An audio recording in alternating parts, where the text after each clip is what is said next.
ನಮಸ್ಕಾರ ಸ್ನೇಹಿತರೆ, ಓಂ ಸಾಯಿರಾಮ್. ಸ್ನೇಹಿತರೆ, ಇವತ್ತಿನ ವಿಡಿಯೋ ತುಂಬಾನೇ ವಿಶೇಷವಾಗಿದೆ. ಯಾಕೆ ಅಂತಂದ್ರೆ ಕುಡಿತದ ಚಟಕ್ಕೆ ಬಲಿಯಾಗಿರೋ ಗಂಡ ಮಕ್ಕಳು, ಅಣ್ಣ ತಮ್ಮಗಳು ಯಾರಾದರೂ ಇದ್ದೇ ಇರ್ತಾರೆ.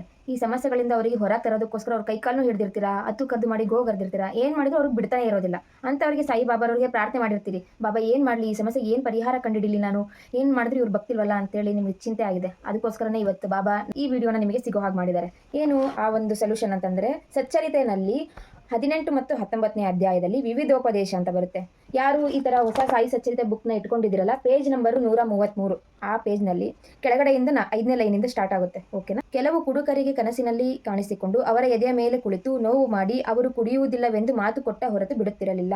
ಇದರ ಅರ್ಥ ಏನು ಅಂತಂದ್ರೆ, ಯಾರು ಕುಡಿತಾರಲ್ಲ ಅವ್ರ ಎದೆ ಮೇಲೆ ಹೋಗಿ ಕುತ್ಕೊಂಡು ಬಾಬಾ ಕುಡಿಯೋದನ್ನ ಬಿಡಬೇಕು ಅಂತ ಕನಸಿನಲ್ಲಿ ವಾರ್ನಿಂಗ್ ಮಾಡ್ತಿದ್ರು. ಓಕೆನಾ.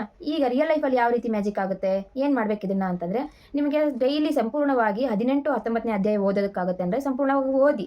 ಸಂಪೂರ್ಣವಾಗಿ ಅಧ್ಯಾಯ ಓದೋದಕ್ಕಾಗೋದಿಲ್ಲ ಅಂತಂದ್ರೆ 18 ಮತ್ತು 19ನೇ ಅಧ್ಯಾಯದಲ್ಲೇ ವಿವಿಧೋಪದೇಶಗಳು ಅಂತ ಇದೆ. ಆ ಒಂದು 2 ಪೇಜ್ನ ಓದಿದ್ರೆ ಸಾಕು. ಇದು ಕುಡಿತದ ಚಟಕ್ಕೆ ಏನು ಬಲಿಯಾಗಿದ್ರಲ್ಲ ಅವರು ಅದರಿಂದ ಹೊರಗೆ ಬರ್ತಾರೆ. ಯಾವ ರೀತಿ ಓದ್ಬೇಕು ಇದನ್ನ? ಶೀಘ್ರವಾಗಿ ಫಲ ಬೇಕು ಅಂದ್ರೆ ಬ್ರಹ್ಮ ಮುಹೂರ್ತದಲ್ಲಿ ಓದ್ರಿ.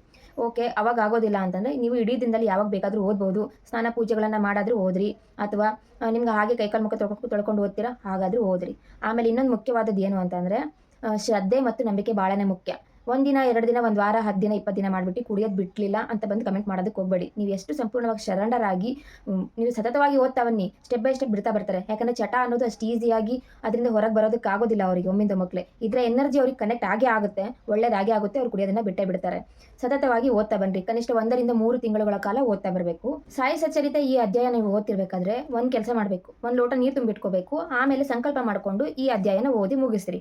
ಆ ನೀರ್ನ ಏನ್ ಮಾಡ್ಬೇಕು ಅಂತಂದ್ರೆ, ಯಾರು ಕುಡಿತದ ಚಟಕ್ಕೆ ಒಳಗಾಗಿರ್ತಾರಲ್ಲ ಅವ್ರಿಗೆ ಕುಡಿಯಕ್ಕೆ ಕೊಡಬೇಕು. ಇದರಿಂದ ಇನ್ನೂ ಶೀಘ್ರವಾಗಿ ಅವ್ರ ಆ ಚಟಗಳಿಂದ ಹೊರಗೆ ಬರ್ತಾರೆ, ನಾರ್ಮಲ್ ವ್ಯಕ್ತಿಯಾಗಿ ಒಳ್ಳೆ ಜೀವನ ಸಾಗಿಸ್ತಾರೆ.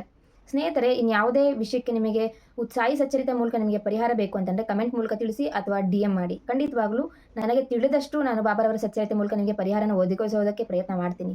ಓಂ ಸಾಯಿರಾಮ್.